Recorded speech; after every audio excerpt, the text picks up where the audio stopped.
There is no peace in your heart.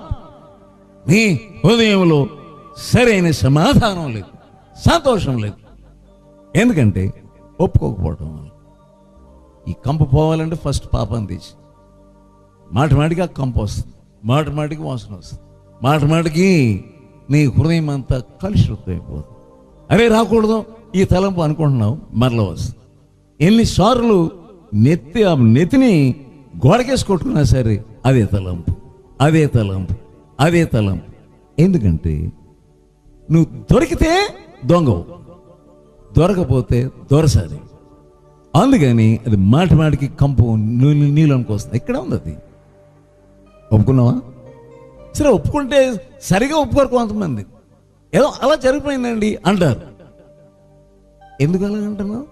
ద్రోహిణి అని ఆయనే నీకు క్లూ ఇస్తున్నాడు.